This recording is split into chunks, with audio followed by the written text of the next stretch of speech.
네, 그렇습니다. 이렇게 CES 2025 산뜻하게 출발은 했는데, 자, 젠슨 황, 엔비디아의 CEO의 기조연설 발언.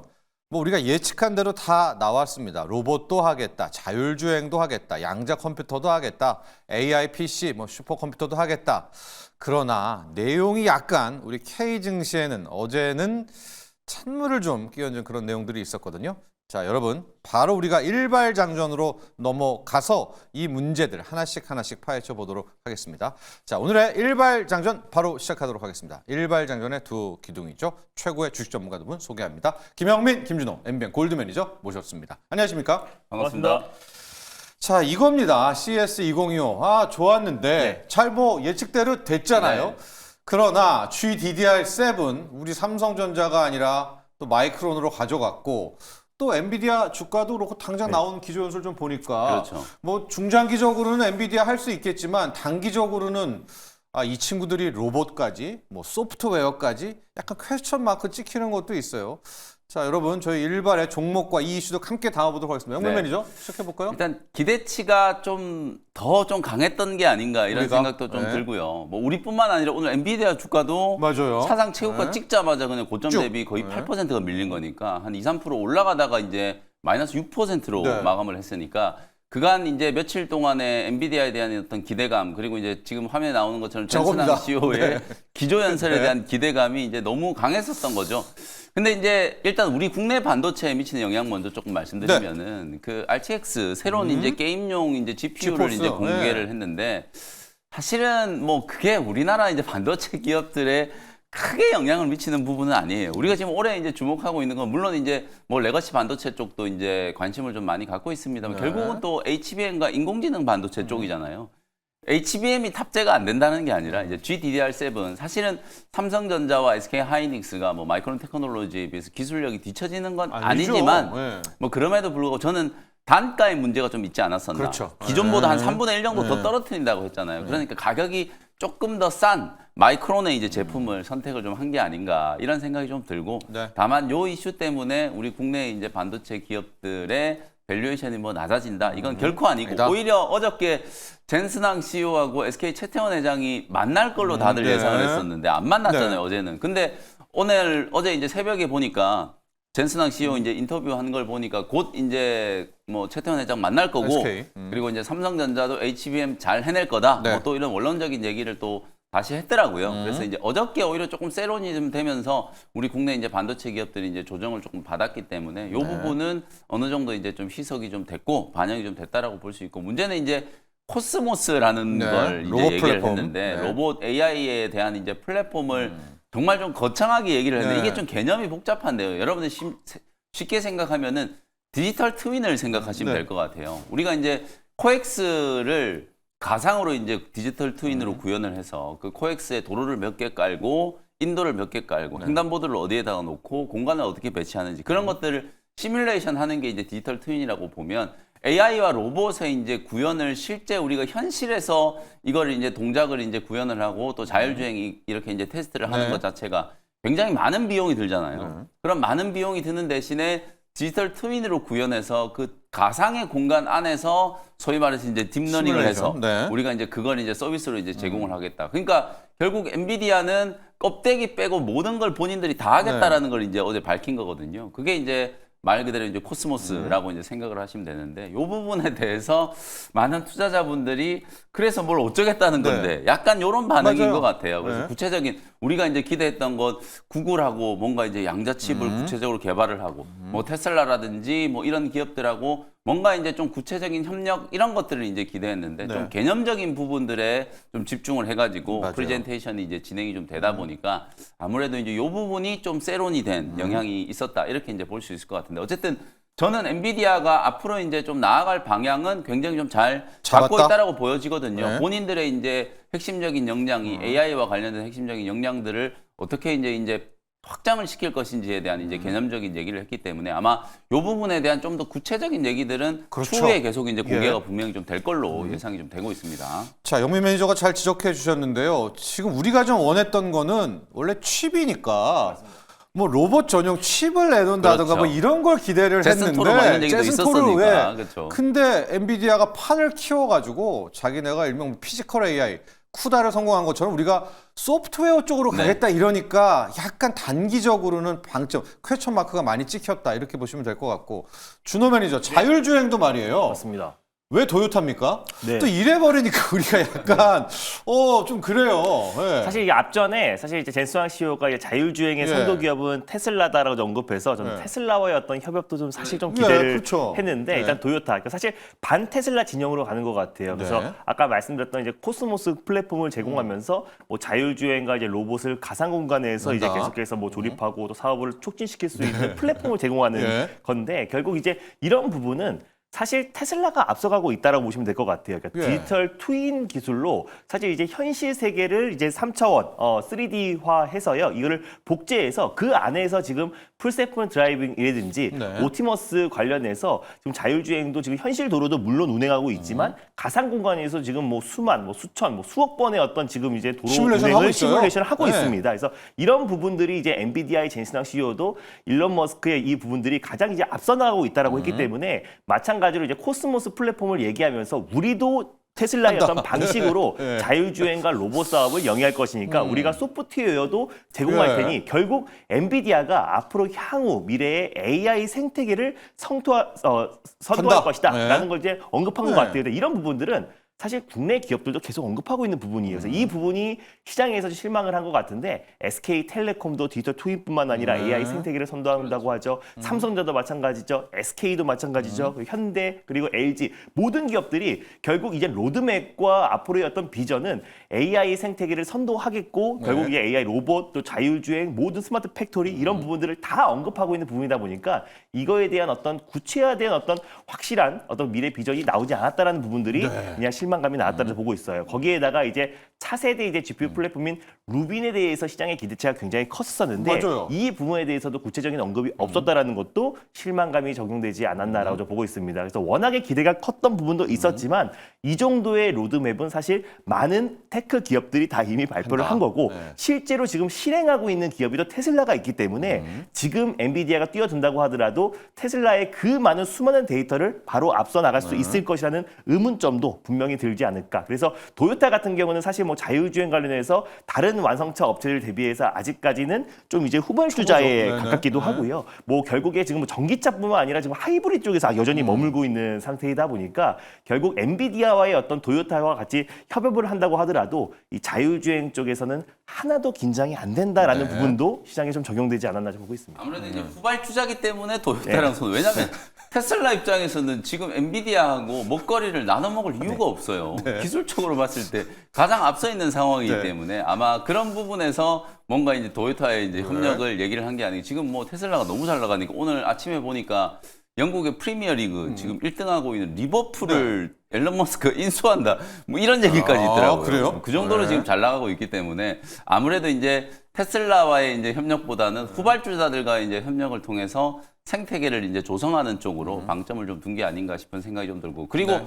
어제 좀 뜬금없었던 게 어쨌든 이 게임용 GPU를 네. 갑자기 막 내놓고 RTX 네. 뭐 이 얘기를 물론 엔비디아 입장에서는 그게 원래 주력 매출원이었기 맞죠. 때문에 중요한 부분이 좀 있겠습니다만 반도체 산업 전체로 봤을 때는 조금 이제 주류를 좀 빗나간 다만 이제 손바닥만한 또 AI PC용 또 이번에, 그 컴퓨터 슈퍼컴. 칩, 슈퍼컴 칩을 이제 또 공개를 좀 했기 때문에 뭐 그런 부분들은 향후에 로봇에 그다음에 자율주행 소프트웨어에 그대로 접목될 수 있는 부분이기 때문에 아까도 제가 말씀드렸던 것처럼 이제 좀 개념적인 부분에서 너무 이제 좀 거창한 얘기를 앞서갔다. 했기 때문에 네. 사실 이제 좀 호응이 좀 덜 됐던 것 같고 이제 좀 디테일하게 세세하게 이제 서비스라든지 칩이라든지 어떤 걸 이제 개발해서 말 그대로 우리 나와야죠. 구체적인 로드맵이 네. 이제 공개되는 단계가 되면 또 한 번 더 좀 주목을 좀 받지는 않을까 이런 생각을 좀 갖고 있습니다. 그렇습니다. 어제 자율주행 언급하면서 뭐 테슬라랑 앞에 좀 뭐 하길래 뭔가 했던데 갑자기 이제 도요타 얘기 나오고요. 시장의 판단은 엔비디아가 진짜 그 정도 할 수 있어? 좀 약간 여기에 의구심을 좀 갖고 있는 것 같고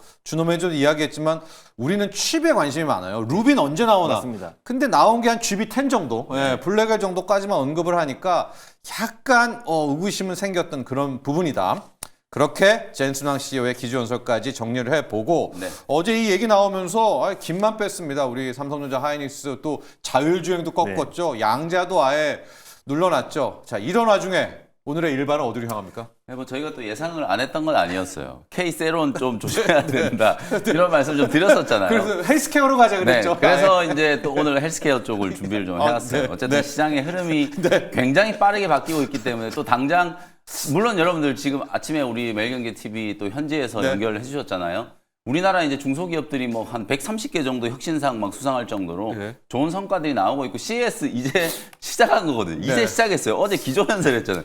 이제 시작했기 때문에 조금 더 여러분들 좀 그 우리 국내 기업들이나 세계 기업들이 어떤 기술을 선보이는지 좀 관심 가지시면 될 것 같고 다만 주식시장에 관심은 벌써 이제 다음 주로 넘어간 네, 것 같아요. 맞아요. 다음 주 이제 또 13일부터 JP모건 헬스케어 헬스케어. 컨퍼런스도 있기 때문에 어제 또 신약 개발하는 기업이라든지 플랫폼 기업들 좀 긍정적인 흐름이 좀 나왔거든요. 그래서 저는 오늘 AI 의료 CES하고 JP모건 헬스케어 컨퍼런스를 같이 좀 묶어보면 네. 또 AI 의료기기 쪽 주목을 할 수 있기 때문에 어딥니까? 네, 저는 뷰노라는 종목을 네. 오랜만에 또 소개를 조금 해드리도록 하겠습니다. 2014년에 이제 설립된 AI 의료기기 전문 기업이라고 보시면 될 것 같고요.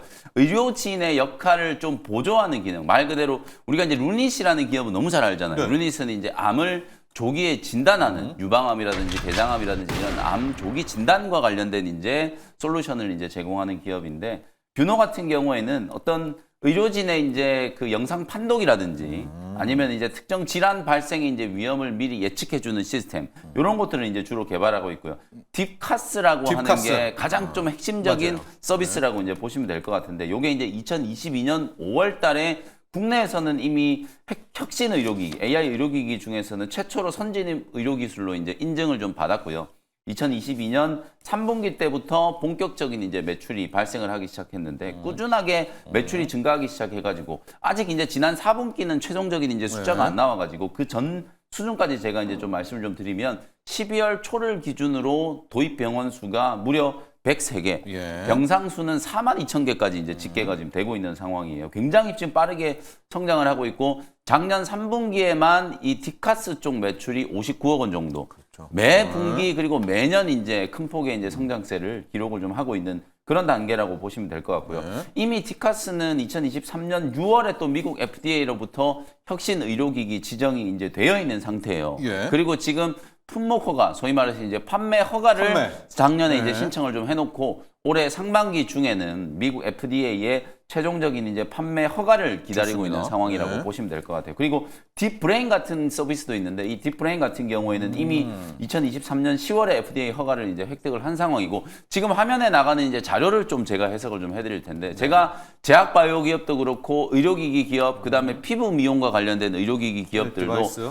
국내 매출보다는 해외 매출이 정말 절대적으로 좀 중요하다. 그래야 그 해당 기업이 높은 밸류에이션을 인정받을 수 있다는 거 많이 강조해드렸잖아요. 네. 지금 화면에서 보고 계시는 이제 뷰노의 지역별 매출인데 아래쪽에 회색이 아쉽게도 국내예요.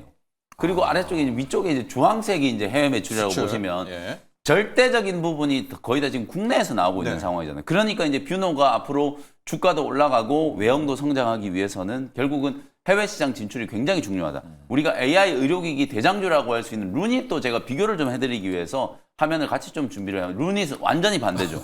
루닛은 수출이 절대적으로 비중이 높아요. 87%나 지금 수출 쪽에서 매출이 나오고 있고 볼파라라고 하는 또 기업을 귀엽죠. 인수했기 때문에 네. 오히려 더 지금 해외 매출이 이제 크게 잡히고 있는 거거든요. 그러니까 높은 밸류에이션을 받기 위해서는 우리나라 이제 AI 의료기기 기업들도 루닛처럼 해외 진출을 빨리 해야 되고 이제 미국 진출을 해야 된다. 그래서 이제 뷰노도 작년에 이제 그런 미국 진출을 위해서 작년 12월 24일 날 네. 크리스마스 이브 날 237억 원 정도 규모의 연구체 전환 사채 발행을 이제 결의를 했어요. 네. 이건 이제 자본으로 인식되는 거기 때문에 사실상 이제 재무 구조를 이제 개선하는 효과도 있고 자본 조달을 이제 통해서 미국 진출을 위한 이제 활로를 이제 찾기 네. 위한 이제 자금으로 활용을 좀 할 거기 때문에 향후에 미국 진출이라든지 AI를 고도화하기 위한 이제 재원까지도 작년에 이제 만들어 놓은 상태이기 때문에 네. 뷰노도 어찌 보면 이제 루닛의 뒤를 따라서 미국 진출과 글로벌 진출 그리고 이제 이 AI의 어떤 고도화 작업을 이제 추진해 나가는 이제 준비는 어느 정도 완료가 됐다. 그래서 올해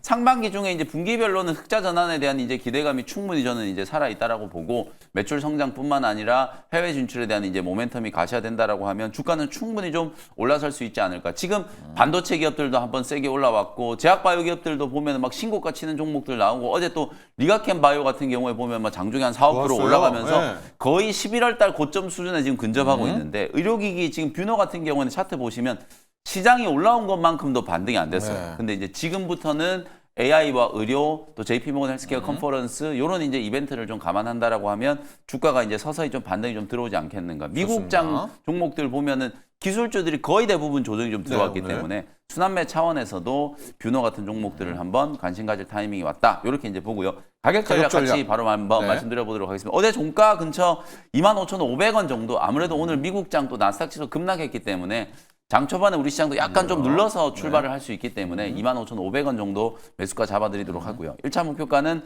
3만 원 정도 딱 11월 달에 고점이에요. 그러니까 코스닥 지수는 이미 11월 수준이 회복이 됐는데 뷰노는 아직도 11월까지 많이 남았잖아요. 많이 그러니까 남았네요. 딱 11월 정도 수준까지 이제 회복이 된다라고 하면 3만 원 정도까지 이제 반등 목표치를 잡으면 될 것 같고요. 손절가는 직전 저점이었던 22,000원 정도를 손절가격으로 잡고 대응을 한번 해보시면 되겠습니다. 좋습니다. 오늘 영민 매니저의 일발은 뷰노로 향했습니다. 뷰노, AI 의료기기다 이렇게 잡으시면 될 것 같고요. 크게 보면 빅데이터죠. 심정지 예측 시스템, 딥카스라는 네. 이제 이 친구를 가지고 크게 이제 사업을 확장해 가고 있는 이제 그런 곳이다라고 개념을 잡으시면 될 것 같고, 루닛은 수출이지만 뷰노가 수출이 좀 약한데 맞습니다. 그게 또 오히려 가능성이 네. 될 수 있다 이렇게 평가도 해줬습니다. 자, 진짜 시장이 국장이 빨라서 우리는 다음 주에 JP모건 헬스케어를 바라보고 아마 시장은 벌써 어제 CES 쪽 일부 세론이 나온 것 같은데, 자, YS킴님이 이런 의견을 주셨어요. 만물 박사의 이제 별칭을 갖고 계신 분인데, 미 10년물 국채 금리가 4.7%에 가까워지면서 장중에 4.7을 찍었죠. 전고점에 가까웠습니다. 자, 수급은 JP모건 헬스케어로 가고 있는데, 그래서 제약바이오 쪽에 갔거든요. 그런데 이제 어떡하냐, 오늘 잘 버텼으면 좋겠다. 요게 약간 빠르게 어제 가신 분들은 또 간밤에 네. 이 국채 금리가 걱정이 돼요. 굉장히 예리한 질문이에요. 네. 그러니까 오늘 제가 이제 조금 이따 또 제약바이오 종목 리뷰도 네. 해드릴 텐데 이제 그것 때문에 이제 리뷰를 준비를 했는데요. 예. 오늘 뭐 모든 분들이 다 이제 이제 제약바이오 좀 봐야 어제. 되겠구나라고 네. 이제 생각들을 하실 텐데, 근데 이제 딱 하나 걸리는 게 이제 미국의 10년물 네. 국채금리 말씀해 주신 것처럼 거의 4.7까지 지금 국채금리가 급등한 상황이기 때문에 국채금리 급등한 이유가 인플레이션 지표가 네. 또 상승을 했기 때문에 네. 고용 지표 너무 잘 나오고 서비스 너무 좋고. 네, 서비스 네. 좋고 미국 경제 너무 탄탄하고 그러면 금리 인하 안 되는 거 아니냐 요런 이제 우려 때문에 또 10년물 국채금리에 튄 건데 네. 어쨌든 우리는 당장 10년물 국채금리도 중요하지만 환율이 가장 중요하다. 네. 원달러 환율이 어저께 새벽에 1,440원대까지 봤어요. 봤습니다. 그러니까 네. 일단 뭐 종가는 어제 뭐 심야 시간에 이제 50, 새벽 네. 2시에 끝날 때 이제 1,453원 정도 이제 끝나긴 했습니다만 어쨌든 1,440원대까지 한번 밀렸기 네. 때문에 환율의 하락세가 오히려 국채금리 상승보다는 저는 더 중요하다. 네. 어저께 코스피 수급을 보시면 외국인들이 3거래일 연속으로 코스피 시장을 샀어요. 근데 이게 무려 작년 8월 16일 이후에 처음이에요.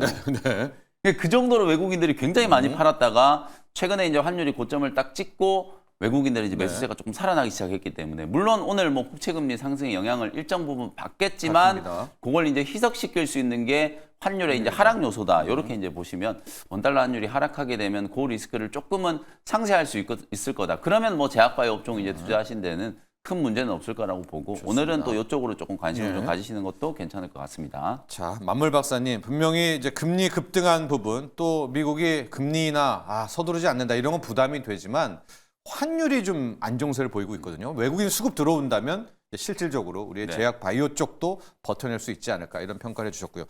준호 매니저, 네. 뷰노의 붙이기 종목을 가볼까요? 사실 이제 뷰노의 붙이기 종목이나 이제 AI 영상 진단 쪽에서는 아무래도 루닛이 루닛이 대장이다 있죠. 보니까 루닛을 한번 탑픽으로 붙여보도록 하겠습니다. 뭐 사실 최근에 좀 이제 그 임원진들의 꼼수 블록들이 좀 있었잖아요. 네. 그래서 아무래도 이제 블록딜을 하기 전에 50억이 넘어가면은 사실 이제 사전 의무를 하는 게 있었었는데 그걸 네. 피하기 위해서 거의 뭐 49억 9억. 네, 네. 49억 9,999만 뭐 했죠. 이런 네. 식으로 지금 뭐 약 올리는 것도 아니고 그렇게 해서 사실상 지금 그 공시를 좀 피해갔던 부분들에 대한 신뢰가 좀 하락했던 부분도 분명히 있었지만 그래도 애석하게도 사실 이제 AI 영상 진단에서는 아무래도 루닛이 또 절대 강자이기도 하고 또 암 조기 플랫폼에서도 절대 강자이기도 하고 아까 김현미 기자님이 그 자료를 보여줬지만 네. 또 해외 매출 비중이 워낙에 크고 뭐 JP모건 헬스케어의 가장 핵심 키워드가 결국 또 AI, 또 AI 뭐 의료. ADC, 비만 이 세 가지가 네. 가장 핵심 또 키워드이기도 하잖아요. 근데 지금 최근에 루닉 같은 경우는 암 조기 솔루션뿐만 아니라 그 암 환자들을 대상으로 어떤 약이 부작용도 굉장히 많을 수 있고 내성이 생기기 때문에 어떤 약이 가장 맞을지 그래서 그거에 대한 어떤 스코프라는 또 이제 그 관련된 솔루션을 또 제공하고 있는 네, 기업이에요. 그래서 이런 부분에 대해서 또 아스트라제네카와도 협업을 하고 있는 부분들. 그래서 이번에 이제 JP모건 헬스케어를 기점으로 다시 한번 약가 인하를 하기 위해서는 결국 AI 신약이라든지 AI 영상 진단 기업들의 가치가 더 부각될 가능성이 충분히 높다고 보고 있어서 일단 그래도 영상 진단에서는 그래도 좋습니다. 루닛이 가장 대표다라는 관점에서 탑픽으로 붙여보도록 하겠습니다. 네, 루닛으로 역시 AI 의료기계의 대장주죠. 네, 뽑아 주셨고요. 딱 요 기술은 아닌데 저도 그런 생각 많이 하거든요. 고혈압 약이라든가 네. 뭐 고지혈증 약, 당뇨약을 자기 몸에 최초에 맞게까지 과정이 꽤 길잖아요. 네. 이거를 그냥 미리 한 방에 딱 그렇게 맞는, 맞습니다. 그렇게 딱 떨어지는 AI가 좀 판단해주는 그런 기술 좀 나왔으면 좋겠다. 그런 생각도 퍼뜩 들었습니다. 네. 자, 오늘의 일발 일단 영민 매니저는 JP모건 헬스케어 쪽으로 향했다라고 보시면 될 것 같고 이제 리뷰로 가게 될 텐데 준호 매니저. 네. 어제 조선 쪽 라인은 한화의 날이었습니다. 맞습니다. 한화 오션을 가면서 왜 한화인지 네. 라인이었는지 가보죠. 일단 뭐 트럼프 당선인이 뭐 가장 먼저 우리한테 요청했던 네. 게 아무래도 이제 MRO 관련해서 요청을 했었고 또 여러 차례 이제 조선 쪽으로 이제 언급을 했었었는데 일단 뭐 선박 관련해서 다시 한번 미국이 시작을 하겠다라는 또 언급이 나왔어요. 네. 그래서 해운과 선박 쪽으로 시작한다고 했을 때 동맹국들의 도움이 좀 필요하다라는 언급이 있었습니다. 근데 결국 이제 조선 쪽에서는 1등, 2등이 중국과 우리나라가 앞다투고 있기 때문에 결국 중국을 지금 이제 배제하고 중국과의 어떤 패권 전쟁이 시작되고 있는 상태에서 중국과의 어떤 협업은 당연히 없을 것이고 동맹국인 우리나라와의 어떤 조선 협업이 그렇죠. 더욱더 강화된다고 네. 했을 때는 가뜩이나 이제 슈퍼사이클의 또 이제 킹달러 수혜 섹터가 조선인데 거기에 이제 트럼프의 러브콜들이 계속 쏟아지고 있다는 점도 어저께 좀 주가에 반응하지 않았나. 그리고 시간에서도 이제 한화 엔진도 또 대규모 공급 계약을 체결하면서 시간에 상한가 들어갔기 때문에 하나 그룹이 사실상 이제 미국의 어떤 조선 사업의 본격적인 어떤 출발에 또 가장 큰 또 수혜주가 될 수 있다고 좀 보고 있는 게 이미 뭐 하나 오션과 하나 시스템이 지금 필리 조선소를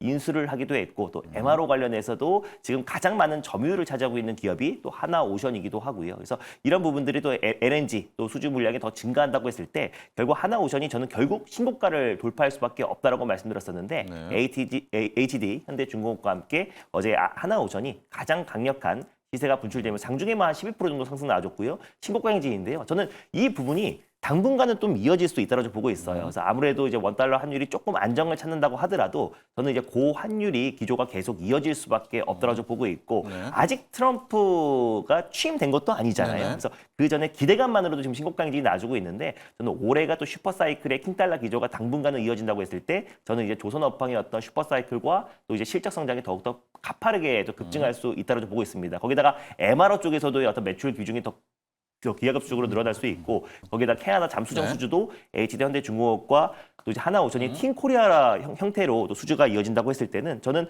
하나오션 특히 하나그룹의 이제 조선 관련된 종목들은 우리가 좀 중장기적으로 좀 관심을 가질 필요가 있다라는 관점에서 목표가를 좀 상향할 필요가 있다고 보고 있습니다. 그래서 그래요? 42,900원인데요. 목표가를 저는 5만 원으로 한번 다시 한번 예. 설정해서 좀 긴 호흡으로 보셨으면 좋겠다라는 관점에서 어차피 조선 섹터의 가장 대장은 하나오션이다라는 관점에서 하나오션을 보시면서 조선 기자재, 조선 엔진 관련된 종목들을 보셨으면 좋겠습니다. 지금 이야기 중에서 한화 엔진도 언급을 해주셨는데 어제 시간외에서 10% 그러니까 9.9 시간에 상한가 찍었거든요. 맞습니다. 지금 보니까 거의 6천억 대규모 수주가 나왔어요. 예, 네. 수주 공시가 나왔습니다. 계약 상대방은 밝히지는 않았는데 네. 이거 뭘까요? 뭐 미국일 가능성이 높지 않을까. 사실 뭐 그런 것도 네. 있어요. 예전에도 이제 우리가 생물보안법이 뭐 통과될 것이라는 기대감이 높았을 때 알아서 이제 바이오텍 기업들이 네. 중국 기업들을 배제하고 이제 국내 ST팜이라든지 바이닉스와 대규모 공급 계약 체결을 이어왔었잖아요. 예. 그런 것처럼 마찬가지로 트럼프 2.0 시대가 이제 개막을 하면서 결국 이제 한국 조선 기업들과 협업을 좀 이어간다고 했을 때 특히 이제 한화그룹 같은 경우는 필리 조선소 인수부터 시작해서 조선 쪽에도 좀 선도 기업이다 보니까 네. 아무래도 이제 한화 엔진 특히 엔진 기술은 중국보다 우리나라가 훨씬 더 그럼요. 앞서는 부분도 네. 분명히 있고요. 그러다 보니 당연히 뭐 선택을 할 수밖에 없다라는 관점에서 한화 엔진의 어떤 대규모 공급 계약이 체결해 있었지만 앞으로도 이제 추가 수주에 대한 어떤 가능성도 충분히 좀 이어질 수 있다라는 관점에서 오늘 좀 시세가 이제 세게 분출돼서 출발을 할 건데요. 이 그래서요. 훈풍이 네. 저는 조선 섹터, 조선 기자재 쪽으로도 계속 확산될 가능성도 있다고 보고 있습니다. 그래서 뭐 하나 엔진뿐만 아니라 뭐 STS 엔진도 있고요. 뭐 조선 기자재 관련해서 뭐 1승이라는 기업도 제가 지난번에 한번 소개를 해드렸었고, 뭐 그리고 LNG 본행제 기업들 전반적인 이제 기자재 쪽으로도 충분히 확산될 수 있어서 어쩌면 이제 전일 성장 섹터 중심으로 이제 조정 흐름이 좀 크게 나아졌잖아요. 그 대안이 될 수 있는 게 또 이제 조선 섹터가 되지 않을까라는 관점에서 오늘 좀 조선 섹터 다시 한번 기대해봐도 좋지 않을까 보고 있습니다. 지금 하나 엔진 차트인가요? 네. 좀 약간 너무나 기쁘지만 들고 계신 분들은 저는 지금 매출의 거의 한 70% 이상짜리를 6,300억대를 수주를 해버려서 오늘 맞습니다. 이게 뛰어서 출발할 것 같은데 그냥 하나 엔진은 바라볼까요? 어떻게 해야 됩니까? 하나 엔진, 그 하나 시스템이랑 하나 하나 엔진, 엔진, 하나 그리고 하나 오션. 오션 이 세 기업이 이제 조선의 가장 이제 핵심 그 하나 계열의 사라고 보시면 될 것 같은데 오늘 갭이 뜬 상태에서는 따라 붙는 거는 절대 아니고 아니다. 기 보유자의 관점으로 이제 하나 엔진은 봐야 되는데 오늘 이제 갭이 뜬 상태에서 차익 매물도 어느 정도 출해될 거 아니에요. 그래서 충분히 조정이 나와준다고 했을 때는 하나 오션은 오히려 장기적으로는 저는 충분히 매력적이라고 보고 있어요. 그래서 올해 우리가 이제 조선 섹터 특히 또 당분간은 우리에게 지금 우리가 여러 가지 정치적 리스크로 인해서 트럼프가 당장 우리에게 뭐 방위비 증액이라든지 관세를 부과할 가능성은 낮다라고 좀 보고 있습니다. 근데 다만 이제 우리가 가장 계속해서 조선 쪽이라든지 MRO 쪽에서는 정말 정부 차원에서 거의 뭐 사활을 걸 가능성이 높다고 보고 있어요. 아무래도 트럼프의 눈치를 안 볼 수 없는 상황이고 그러다 보니까 가장 먼저 요청했던 조선 쪽에서는 정부 차원에서도 좀 강력한 어떤 지원책들이 나와줄 가능성이 높고 앞으로 미국과의 한미 간의 어떤 동맹이 계속 이어질 가능성이 높기 때문에 우리가 조선 섹터는 좀 장기적으로 좋고요. 그래서 오늘 무리하게 추격 매수하기보다는 좀 확실한 조정을 확인하거나 아니면 하나 엔진 외에도 많은 조선 기업들이 있습니다. 그래서 그 기업들도 알겠습니다. 이제 출발하는 기업들 많으니까 좀 참고했으면 좋겠습니다. 대표는 MRO다라는 것만 참고했으면 좋겠어요. 좋아요. 어제 한화 오션 또 한화 시스템 그리고 장 끝나고 저기 지금 공시 나오죠. 한화 엔진까지 한화 조선 트리오들이 달렸고요. 자, 영민 매니저 리뷰를 해보도록 할 텐데 D&D 파마텍 한번 JP 모건 헬스케어 여기서부터 갈까요? 네. 제약바이오 종목을 이제 좀 짚어드려야 되고 아까 이제 금리와 관련된 부분을 설명드리려고 이제 D&D 파마텍 리뷰를 해드리는 건데 그거죠. 아까 네. 이제 질문을 해주셔가지고 말씀을 좀 드렸어요. 실제로 10년물 국채 금리가 이제 계속 지금 고공행진을 하고 있는 이유는 미국의 이제 금리 인하 기대감이 후퇴한 거. 그 부분은 우리가 이제 작년 연말에 일단 점도표가 그렇죠. 수정되면서 올해 이제 금리 인하 횟수가 당초 4회에서 2회로 이제 줄어든 게 상당 부분 이제 우리 국내 증시에는 작년 12월 달에 반영이 이미 됐어요. 네. 그리고 이제 더 중요한 건 이제 오히려 환율이 고점을 좀 찍고 1,486원까지 갔다가 어제 새벽에 이제 1,440원대까지 이제 한번 갔다는 거. 환율이 이제 조금 꺾이기 시작했다라는 게 뭐 제약바이오 기업들한테는 나름대로 이제 긍정적인 부분이라고 보고 JP모건 헬스케어 컨퍼런스 시작하면 이제 AI와 의료의 이제 결합, 요게 이제 가장 중요한 키워드가 될 거예요. 그러니까 이제 루닉 같은 기업들, 뷰노 이런 기업들을 이제 좀 잘 보셔야 되고, 그다음에 이제 또 하나의 키워드가 ADC. 어제 제가 이제 공개 방송할 때 또 ADC 최근에 빅딜들이 무지막지하게 많이 나오고 있다라는 거 쭉 설명을 좀 드렸었는데 지금 글로벌 제약바이오 기업들이 거의 대부분 다 ADC에 지금 사활을 걸고 있는 상황이에요. 그러니까 ADC도 주목을 많이 받게 될 거고, 그 다음이 이제 비만 치료제 쪽. 비만 치료제 하면 또 가장 또 대표적인 기업이 펩트론하고 D&D 파마텍 이런 이제 기업들이기 때문에 경구용 비만 치료제 개발하는 기업, 그 다음에 1개월 제형 개발하는 기업, 이런 기업들 중심으로 여러분들이 좀 관심을 계속 좀 가지시면 좋겠다라는 거고요. 오늘 좀 새로운 종목 하나 좀 언급을 좀 드리면. 그동안에 이제 인벤티지랩이라든지 펩트론이라든지 뭐 D&D 파마텍 이런 기업은 너무 많이 삼천당장 너무 많이 말씀드렸는데 또 비만하고 같이 엮일 수 있는 기업 중에 하나가 에이프릴 바이오라는 기업이 있어요. 요 회사도 지금 사파 플랫폼 맞아요. 약물 이제 그 혈청의 이제 단백질 반감기를 이제 늘리는 기술을 가지고 요것도 이제 비만에 그대로 적용할 수 있는 부분이 있고 최근에 이제 그 1월 달에 여러분 제약바이오 기업들 중에 좀 악재성 이슈가 뭐였었냐면 우리가 보통 이제 치매로 이제 가는 전 단계의 이제 뇌신경계 질환이라고 하면 가장 대표적으로 알츠하이머 그리고 파킨슨 요걸 이제 꼽잖아요. 그래서 지금 바이든 행정부 때는 파킨슨과의 전쟁, 파킨슨을 종식시키겠다 막 이런 이제 얘기들을 하면서 70조 원 이상을 투입하겠다 뭐 이런 얘기들까지 나왔었는데 지금 파킨슨병 신약을 이제 개발을 주도했던 노바티스하고 로슈 이런 기업들이 임상 이상이 다 엎어졌어요. 임상 이상 결과가 다 안 좋게 나와가지고 유효성을 입증하는데 실패했거든요. 유일하게 남은 기업이 룬드백이라고 하는 회사인데 이 룬드백은 임상에 이제 성공 가능성이 높다라고 평가를 하고 있어요. 근데 이 룬드백의 기술 이전을 한 회사가 또 에이프릴 바이오라는 기업이거든요. 그러니까 뇌신경계 질환과 관련된 모멘텀과 비만 치료제와 관련된 모멘텀이 또 있기 때문에 D&D 파마텍 아무래도 이제 주가가 많이 올라서 이걸 어떻게 매수하느냐 네, 네. 이렇게 이제 생각하시는 네. 분들은 펩트로는 이제 바닥에서 올라오고 있으니까 충분히 저는 접근 가능하다라고 보고 에이프릴 바이오 같은 이런 기업들도 분명히 좀 주목을 해볼 만한 모멘텀이 좀 있기 때문에 같이 한번 참고를 해보시면 좋을 것 같습니다. 자, 지금 영민 매니저가 D&D 파마텍을 꺼내든 이유는 JP모건 헬스케어 3대 테마 AI 의료, 그다음에 ADC, 그다음 GLP-1 유사체, 비만 중에 비만인데 지금 ADC 관련해서도 문의가 꽤 있는 것이 우리 기술 플랫폼 리가캠은 이렇게 가는데 또 에이프릴도 이야기해 주셨는데 ABL 바이오는 어떻게 됩니까? 우사랑 님도 ABL 바이오 전망 밝은지 좀 봐주십시오. 네. 장대 양봉님 ABL 바이오 최근 매물대 소화 기대가 됩니다. 아니 이중항체 ADC, ABL은 ABL 바이오도 굉장히 저평가되어 있는 기업 예. 중에 하나고요. 일단 이중항체 ADC 시장 작년에 이제 진출을 한다라는 걸 선언을 했고 한 1,500억 정도 이제 지금 재원을 가지고 있는 상황이에요. 앞으로 이제 유증이나 뭐 이런 것과 관련된 이제 걱정은 전혀 안 해도 되는 상황. 다만 이제 이 이중항체 ADC를 이제 시작을 하겠다라고 이제 선언을 한 게 작년이고 네. 올해부터 후보 물질 3개 정도를 이제 발굴하겠다라고 했기 때문에 가시적인 이제 성과가 나오기까지는 조금 ABL 바이오는 ADC 쪽에서는 시간은 걸릴 수 있다. 다만 시도 자체는 이제 방향을 굉장히 지금 잘 잡고 있기 때문에 이중항체 ADC라고 하는 혁신적인 이제 그 치료제에 대한 부분들을 시도를 하고 있다. 저는 오히려 ABL 바이오는 더 주목해야 되는 게 아까 제가 말씀드렸잖아요. 파킨슨병이 지금 다 엎어지고 있다고. 결국 우리가 앞으로 또 가장 또 정복해야 되는 이제 질환 중에 하나가 뇌신경계, 이 퇴행성 질환이라고 보시면 되는데 요게 잘 안 되는 이유는 제가 여러분들께 많이 말씀드렸죠. BBB. 뇌혈관 장벽 때문에 약물을 투입을 하면은 아무리 고용량의 약물을 때려 넣어도 뇌로 접근이 안 되는 거예요. 지금 우리가 보통 이제 알츠하이머라고 하면 지금 확실한 이제 과학적인 이제 원인은 규명은 안 됐습니다만 아밀로이드 베타 같은 이런 단백질들이 형성되면서 그 단백질이 기억에 뭔가 이제 문제를 야기하는 거 아닌가. 이런 이제 기저에서 레캠비라든지 이런 이제 알츠하이머 치료제들이 이제 개발된 거거든요. 그러면 일단 약물이 그 단백질로 도달을 해야 되는데 도달 자체가 안 된다는 거예요. 지금 현재 투과율 자체가 거의 평균적으로 빅파마들이 이제 임상을 해보면 0.1에서 1%밖에 안 된다는 거예요.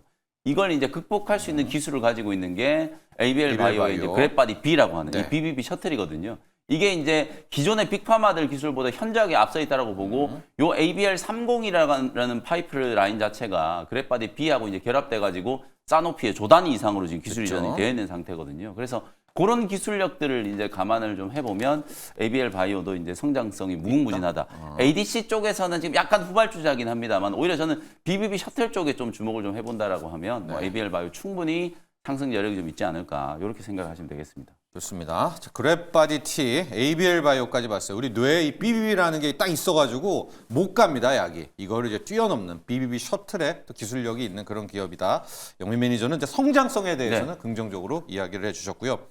자, 삼성전자 잠정 시장 많이 기대하시죠? 나오자마자 저희 두 분의 전문가와 함께 분석해 보도록 하겠고요.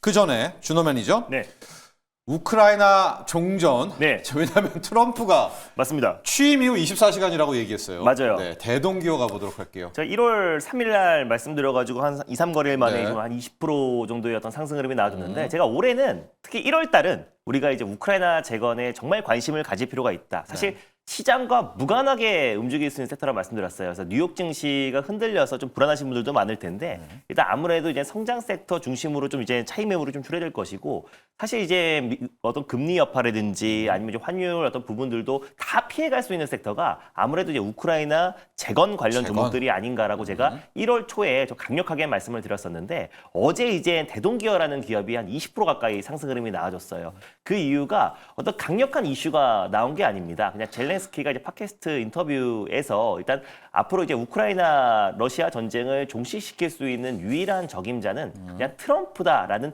립 서비스가 있었어요. 그러자마자 이제 주가가 큰 폭으로 좀 시세가 이제 분출이 되었고 아직 우리가 강력한 재료가 나오지 않은 게 일단 켈로그 특사가 있잖아요. 러시아 우크라이나 특사가 연초에 이제 우크라이나와 유럽 방문을 앞두고 있습니다. 네. 그래서 방문을 한다고 했을 때는 저는 이미 지난번에 또 이제 노트르담 대성당 재개관식에서 트럼프와 또 그리고 젤렌스키 간의 어떤 이제 어느 정도의 모종의 협정이 분명히 있었다라고 좀 보고 있어요. 그 부분을 물밑 협상이 나온다고 했을 때 저는 오히려 1월 20일 날 반드시 젤렌스키도 지금 트럼프의 눈치와 또 줄서기를 하고 있다라고 좀 보고 있거든요. 그래서 이런 부분들이 저는 반드시 1월 24일 날 24시간 이내에 20일 날 24시간 이내에 종정이 될 가능성이 높다. 그래서 그 기대감이 당분간은 이어질 수밖에 없고요. 그래서 예. 1월 20일까지는 우리가 그래도 관심을 가져야 될 섹터가 우크라이나 재건이다라는 관점에서 대동기업 말씀드렸는데 네. 최근에 매출도 굉장히 좋아요. 그래서 시가총액이 1,000억대다 보니까 아무래도 대동보다는 좀 탄력 있게 움직였던 부분도 있었고요. 시총을 뛰어넘는 수년간의 어떤 매출을 뛰어넘는 거의 조 단위의 또 이제 현대차의 어떤 공급 계약 체결도 있었고 네. 그래서 일단 관련해서 어제 시세가 분출되었지만 오히려 좀 어제 윗골을 달았던 게 좀 좋습니다. 나이스했다라고 보고 있습니다. 그래서 조정이 나준다고 했을 때 조정식 매수의 관점 유효하다 보고 있습니다. 자, 준호 매니저. 지금 이야기하는 도중에 삼성전자 4분기, 작년 4분기 영업이익이 나왔는데요. 컨센이 8조 5천억, 최대 많이 낮춘 데가 7조 3천억. 네, 7자만 보여주면 좋겠다라고 했는데 맞습니다. 영업이익이 여러분 6조 5천억이 나왔습니다. 아, 이 정도면 이게 불확실성 제거도 네. 아닌 정도의 약간 어닝 쇼크거든요. 오늘 네. 어떻게 될까요? 근데 그럼에도 불구하고 사실 우리가 이제 4분기 실적에 대한 기대치가 워낙에 낮았고요. 낮았는데. 최근에 이제 삼성전자와 SK 하이닉스가 지금 최근에 외국인 저가 매수가 예. 강하게 유입됐다는 점을 놓고 봤을 때 이미 이제 실적에 대한 기대치는 충분히 낮아져 있고요. 6조여도? 그래서 맞습니다. 그래서 오히려 지금 오늘 같은 경우는 이제 뉴욕 증시 여파와 여러 가지 이제 매크로적인 이슈로 조정 흐름은 나올 수 있겠지만 오히려 오늘의 하락은 좀 일시적인 하락으로 좀 멈추고 저도 오히려 지금 최근에 저가 매수와 이제 바닥을 여러 차례 확인했고 삼성의 어떤 이제 성장 동력에 대한 관심도 굉장히 높아질 수밖에 없다고 보고 있습니다. 그래서 이미 지난 실적에 대해서 우리가 너무 신경 쓸 필요는 없고요. 이미 실적에 대한 기대치가 굉장히 낮아져 있다는 점에서 오히려 삼성전자가 이번 주에 어떤 이제 실적 여파로 조정이 나와준다고 했을 때는 오히려 그 부분도 매수 타이밍이 되지 않을까 보고 있습니다. 좋습니다. 영민 매니저, 우리가 좀 산뜻한 출발 오늘 기대한 게 한 7조 1천억 정도. 오케이. 이 정도도 받아들인다. 왜냐면 요즘에 외국인 수급 좋았으니까. 6조 5천억. 약간 그래요. 불안한 컨센이 측면도 원래 이제 있고요. 8조 중반에서 시작해가지고 계속 이제 떨어져서 7조냐 8조냐 요 얘기를 네. 했는데 지금 6조 5천억이 나온 거거든요. 그리고 이제 더 중요한 건 영업이익 전망치도 그렇지만 매출액도 전망치를 이제 충족을 좀 못 시켰기 네. 때문에 삼성은 정말 좀 위기라고 볼 수 있고요. 하이닉스가 이제 작년 4분기 때 거의 한 8조 원 이상 이제 영업이익이 나올 걸로 예상을 하고 있거든요. 그러니까 지금 매출은 하이닉스의 그냥 몇 배가 되는데 네. 영업이익은 지금 6조 5천억 정도밖에 안 되니까 진짜 이제 뭐 삼성전자는 좀 위기다. 뭐 이런 생각을 하실 수도 있겠습니다만. 그러나 반전이네요. 네, 하실 수도 있겠습니다만 네. 4분기잖아요. 네. 4분기에 또 삼성전자가 작년에 여러분들 아시는 건 노조 이제 분규도 좀 있었고 왜 우리는 보너스 안 주느냐. 하이닉스 막 이렇게 많이 주는데 왜 우리는 안 주느냐. 이렇게 했기 때문에 아마 노조 성과급과 관련된 일회성 비용을 4분기 된지 다 떨었다. 그리고 이제 파운드리 투자와 관련된 이제 손실들이 분명히 있을 거거든요. 있었죠. 그걸 우리가 이제 4분기 때 다 떨었다라고 보기 때문에 소위 말해서 이제 우리가 이런 걸 빅베스라고 하는 거예요. 네.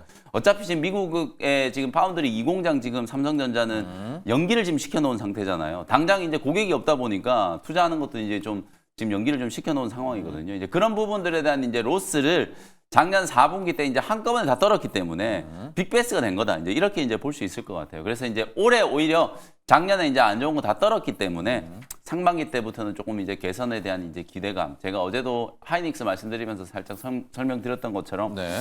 레거시 디램 쪽도 생각보다는 좀 빨리 또 업황 회복이 좀 될 수 있을 거다라는 기대도 조금씩 살아나고 있는 상황이고 그리고 지금 CES 시작되고 뭐 젠슨항의 어떤 거창한 이제 코스모스 이런 계획들을 보면 네. 반도체 새로운 이제 수요를 창출할 수 있고 그러니까 결국은 디램 가격을 어떻게 올리느냐 두 가지라고 보시면 되거든요. 수요를 창출하거나 하나는 감산해버리거나 둘 중 하나이기 때문에 어쨌든 수요적인 측면에서 올해 또 온 디바이스 AI와 관련된 그런 이제 기대감들이 좀 있으니까 레거시 디램에 대한 부분들도 충분히 이제 올해 상반기 때는 조금 이제 반전의 여지가 있지 않을까. 네. 그리고 이제 결국은 또 HBM 젠슨항이 또 뭐 립서비스를 네. 하긴 했습니다만 결국 삼성전자는 HBM을 뚫지 않으면 이게 하이닉스는 지금 레거시가 안 되더라도 작년에 HBM 7조 벌었는데 올해는 지금 15조 원 이상 벌 걸로 예상이 되잖아요. 근데 삼성전자는 거기서 이제 지금 수익성이 못 따라가다 보니까 SK 하이닉스한테도 뒤처지는 거거든요. 네. 근데 그 부분에 대한 이제 만회를 어떻게 할 것인가 이게 이제 삼성의 숙제다. 이렇게 이제 보셔야 될 것 같습니다. 자, 삼성전자 작년 4분기 영업이익 속보치가 나왔는데 6조 5천억입니다. 하이닉스가 한 8조대, 7조 이상은 될 것 같으니까 와 영업이익 자체로도 네. 하이닉스 전체 규모로 좀 떨어질 것 같은데 다만 준호 매니저도 앞서 이야기를 해주셨고 영민 매니저도 이제 빅베스 큰 목욕이라고 하죠. 그러니까 우리의 좀 희망을 보면 내년 한 이제 1, 2월에는 이재용 회장의 재판이 끝나니까 삼성전자 측에서도 내년 1분기를 일단 큰 모멘텀으로 잡는다. 그렇다면 나쁜 것들은 작년 12월에 작년 4분기에 다 떨자. 맞습니다. 그래서 오히려 뭐 파운드리 쪽에 그런 부영 부담도 네. 되게 떨었을 가능성이 있고 뭐 시장 평가는 오늘 봐야 되겠지만은 그래서 장 초반에 좀 흔들리고 그런 차원에 있어도 우리 두 분의 전문가 모두 일단은 네. 이 정도에서 향후 네. 전망에 대해서는 좀 긍정적인 전망을 유지하자 뭐 네. 그런 생각입니다. 좋습니다. 이제 저희 개장하면서 삼성전자 뭐 실질적으로 외국인 수급이라도 나오게 될 때 다시 한번 집중 분석해 드리도록 하겠고요. 자, 이제 준호 매니저의 네. 일발로 향해야 될 텐데요. 어디로 맞습니다. 향할까요? 오늘도 어김없이 우리가 1월 20일까지는 주목하자라는 관점에서 대동기업의 후속주, 실질적인 수혜주인 대동이라는 기업을 오늘 탑픽 종목으로 가져와 봤습니다. 예. 일단 뭐 CS 행사가 이제 우리 시간으로 7시에 개막을 했는데요. 이미 지금 이제 세론이 나왔잖아요. 네. 그래서 특별하게 우리가 기대가 워낙에 컸기 때문에 근데 이제 다음 주에 JP모건 헬스케어도 거기서 어떤 큰 빅들이 있지 않은 이상 또 세론이 나올 가능성이 높습니다. 그래서 오히려 지금 빠르게 CS에서 이제 JP모건으로 수급이 넘어가듯이 오히려 지금 JP모건 헬스케어가 이제 시작이 되면은 오히려 우크라이나 재건에 대한 관심이 더욱더 증폭될 가능성이 높다라고 보고 있어요. 빠른 K 증시. 맞습니다. 그래서 우크라이나 재건 같은 경우는 매크로적인 이슈와 굉장히 무관하고 정말 모멘텀 하나만으로 가는 건데 네. 특히 트럼프가 이제 당선되자마자 우크라이나를 종전시키는 게 시사하는 바가 영향력이 정말 크다라고 말씀드렸습니다. 적대국들한테는 그 과시를 할 수가 있고 또 동맹국들한테는 자국 기여의 대가로 또 큰 어떤 이제 어떤 방위비 증액이라든지 이런 부분들을 또 이제 어떤 협상에 있어서 비교 우위로 점할 수 있기 때문에 또 노벨 평화상까지도 넘어갈 수 있다고 말씀드렸습니다. 그래서 당분간 또 이제 1월 중순까지는 계속해서 우크라이나 재건에 어떤 이제 총사활을 걸 가능성이 높다고 보고 있어서 네. 대동이라는 기업을 좀 후속주로 좀 가져와 봤는데 네. 일단 뭐 대동 같은 경우는 농슬라라고 보시면 될 것 같아요. 그래서 농업기기의 어떤 테슬라라고 보시면 될 것 같고 이미 2019년도에 국내 최초로 자율주행 2항기를 출시했고요. 그리고 2021년도에 1단계 자율주행 트랙터를 선보였고 최근에는 AI와 스마트 농기계들을 계속해서 잇따라 선보이고 있습니다. 그러니까 한마디로 농기계 전문 기업을 넘어서서 로봇 모빌리티 그리고 인공지능 솔루션 기업으로 다시 한번 지금 변모하고 있는 시점이다 보니까 우리가 어떻게 보면 이번 CES 행사에서도 일단 자율주행 관련된 모멘텀과 같이 함께 농기계 관련 대표 종목인 대동도 충분히 좀 주목받을 수 있다고 보고 있어요. 네. 그리고 업계 최초로 우크라이나의 농기계 시장에 진출한 기업이 바로 대동이기도 합니다. 현지에 수입 판매권을 갖고 있는 A사에 3년간 300억 규모의 트랙터 공급을 총판 계약을 체결했기 때문에 일단 이런 부분에서도 가장 긍정적으로 볼 수 있고요. 작년부터 A사의 제품을 공급하고 올해부터 본격적으로 판매가 시작이 됩니다. 그래서 중장기적으로 우크라이나 기반의 주변 중앙아시아 국가 기반으로 사업을 좀 확장해 나갈 가능성이 굉장히 높게 점쳐지고 있고 특히 올해 1분기에 자율주행 운반 로봇이라든지 또 그리고 방제 로봇을 정식 출시 계획도 앞두고 있기 때문에 결국 저는 1월 20일 날 전에 우크라이나 재건 관련 종목들이 강력한 시세 분출이 남아있다라는 관점에서 대동기업의 후속주로 대동을 한번 탑픽으로 들고 와봤습니다. 네, 대동기업의 후속주 대동. 네. 농슬라 열풍 생각이 납니다. 그렇죠. 맞습니다. 예, 농업 용기계 테슬라라고 해서 자율주행 트랙터 이게 이제 우크라이나로 갈 수 있다 이런 기대감인데 네. 가격 전략 궁금해요. 가격 전략은 일단 10,000원을 일단 매수가로 한번 잡아보도록 네. 하겠고요. 목표가는 12,000원을 한번 설정해 보겠고 손절 라인 때는 8,500원 깔끔하게 잡아보도록 하겠습니다. 좋습니다. 오늘 준호 매니저는 CES 2025에서 JP모건 헬스케어에서 그 다음 1월 20일 날 네. 정말 가능할지 모르겠지만 네. 우크라이나 종전에 따른 우크라이나 재건 관련주 농기계 대동이었었고요. 그 앞에 영민 매니저는 이제 다음 주에 JP모건 헬스케어로 네. 가면서 3대 테마 중 하나죠. AI 의료기구 뷰노를 오늘의 일발로 잡아봤습니다. 자, 삼성전자 저희가 실적도 분석해 드렸죠. 6조 5천억 영업이익 6조 5천억 나왔다는 것도 함께 다시 한번 말씀드립니다. 두 분의 전문가 여기서 보내드리죠. 오늘 감사합니다. 고맙습니다.